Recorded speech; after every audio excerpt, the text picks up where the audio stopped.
Unit 9. The Magic Brocade, A Tale of China. Let us find out how an old lady and her son are able to lead a comfortable life because of her profession of making brocades. Once in China, there lived an old widow and her son Chen. The widow was known all over for the brocades that she made on her loom. Weaving threads of silver, gold, and colored silk into her cloth, she made pictures of flowers, birds, and animals. Those pictures looked so real that they seemed almost alive. People said there were no brocades finer than the ones the widow wove. One day, the widow took a pile of brocades to the marketplace, where she quickly sold them. Then she went about buying her household needs. All at once, she stopped. Oh my! A beautiful painted scroll that hung in one of the stalls caught her eye. It showed a marvelous palace, all red and yellow and blue and green, reaching delicately to the sky. All around were fantastic gardens, and walking through them, the loveliest maidens. She went up to the stall keeper. "Do you like it? It's a painting of the Sun Palace. They say it lies far to the east and is the home of many fairy ladies." It's wonderful. It makes me want to go there. Though it cost her most of her money, the widow could not resist buying the scroll. When she got back to her cottage, she showed it to her son. "Look, Chen, have you ever seen anything more beautiful? How would I love to live in that palace, or at least visit it." "Mother, why don't you weave the picture as a brocade? That would be almost like being there." "Why, Chen, what a marvelous idea! I'll start at once."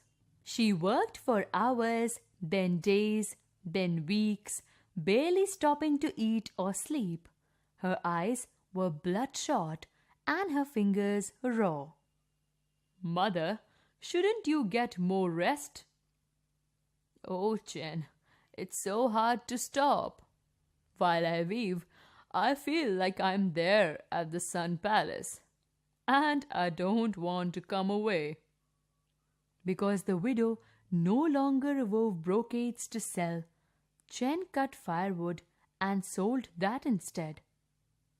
Months went by, and inch by inch the pattern appeared on the loom. One day, Chen came in to find the loom empty and the widow sobbing. "What's wrong, Mother?" She looked at him tearfully. "I finished it." The brocade was laid out on the floor, and there it all was, the palace reaching to the sky, the beautiful gardens, the lovely fairy ladies. "It looks so real. I feel like I could step into it." Just then, a sudden wind whipped through the cottage. It lifted the brocade, blew it out of the window, and carried it through the air. The widow and her son rushed outside, only to watch the brocade disappear into the east. "It's gone." And the widow fainted away. Chen carried her to her bed and sat beside her for many hours. At last, her eyes opened. "Chen, you must find the brocade and bring it back. I cannot live without it. Don't worry, mother. I'll go at once. Chen gathered a few things and started off for the east. He walked for hours, then days, then weeks, but there was no sign of the brocade. One day, Chen came upon a lonely hut. Sitting by the door was an old, leather-skinned woman smoking a pipe. A horse was grazing nearby. Hello, dearie. What brings you so far from home? I'm looking for my mother's brocade. The wind carried it to the east. Ah, yes, the brocade of the Sun Palace.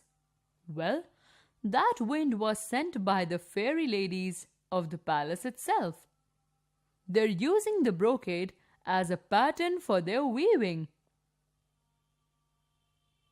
But my mother will die without it. Well, then you had best get it back. But you won't get the Sun Palace on foot, so you'd better ride my horse. It will show you the way. Thank you. Oh, don't thank me yet, dearie. Between here and there, you must pass through the flames of the fiery mountain. If you make a single sound of complaint, you'll be burnt to ashes. After that, you must cross the icy sea. The smallest word of discontent, and you'll be frozen solid.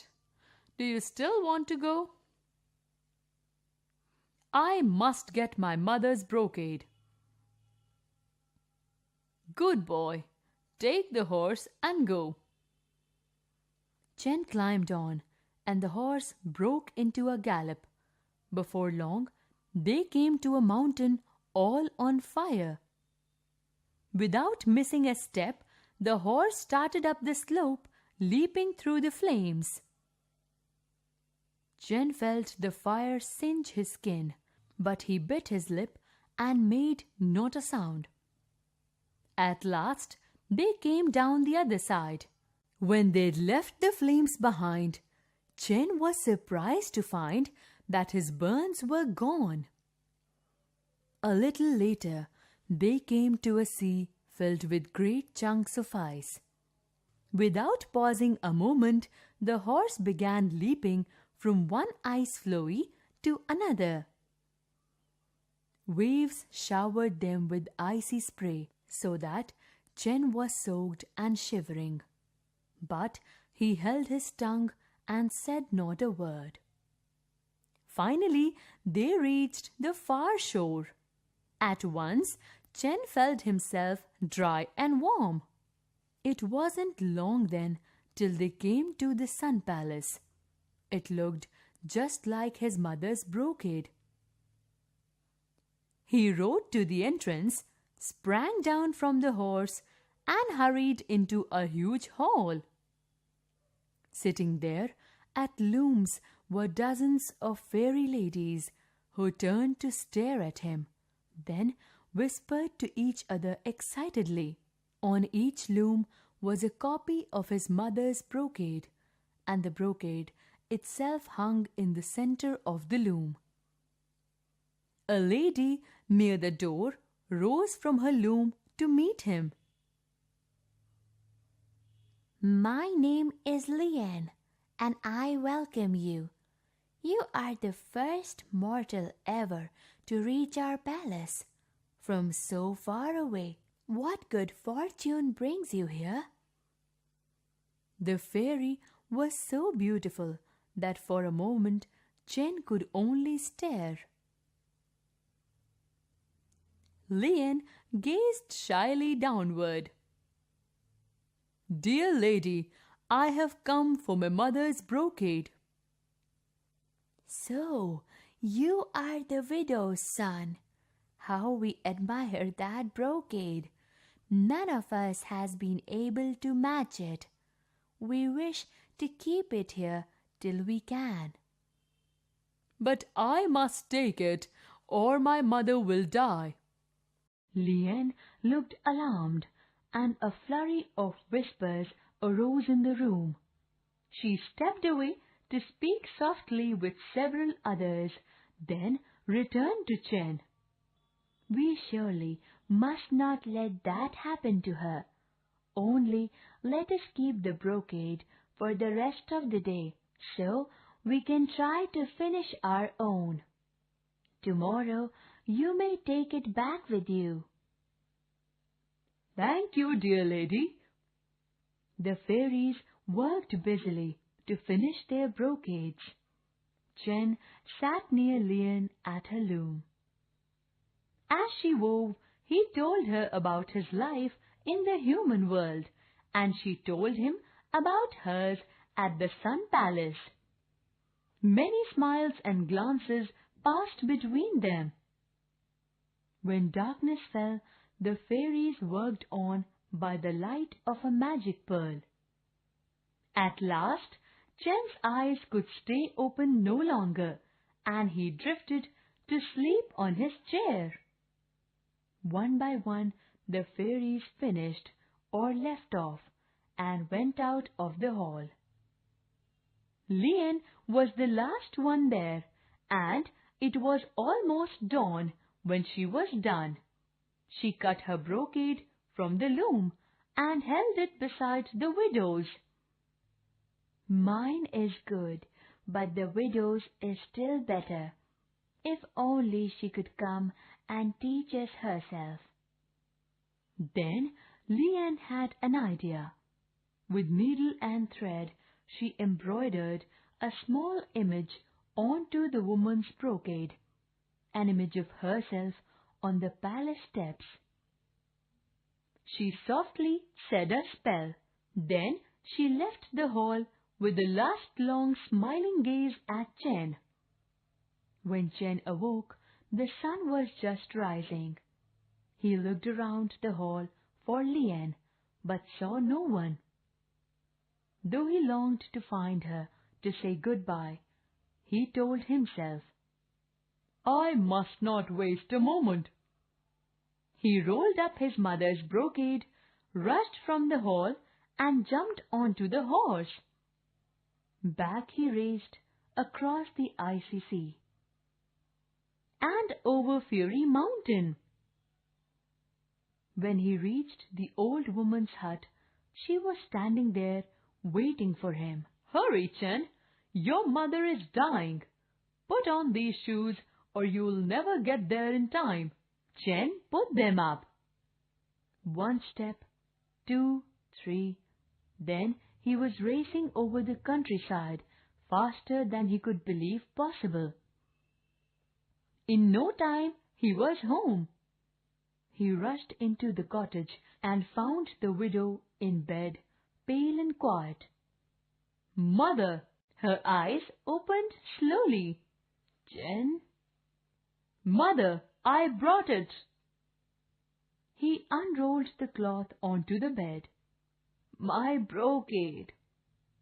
The widow raised herself to look. Color came back to her face, and she seemed already stronger. Chen, I need more light. Let's take it outside. He helped her out of the cottage and placed the brocade on a rock. But just then a sudden wind came, and the brocade rose slowly in the air. It stretched as it rose, growing larger and larger, till it filled their view completely. The palace was as large as Chen himself had seen it, and standing on the steps was the fairy lady Lian. Quickly, while the wind still blows, step into the brocade. For a moment, Chen was too astounded to move. Then he took hold of his mother's arm, and together they stepped forward. There was a shimmering, and there they stood before the Sun Palace. Lian rushed up to them, and the other fairies gathered around. She said to the widow, Welcome, honored one. If it pleases you, we wish you to live with us and teach us the secrets of your craft. Nothing could please me more. But, Chen, is it all right with you? Chen looked in Lian's eyes and smiled. Yes, mother, it's just fine with me. So, the widow became a teacher to the fairies, And Chen became husband to Lian. and people say there are no brocades finer Than the ones they weave at the Sun Palace. Words and meanings.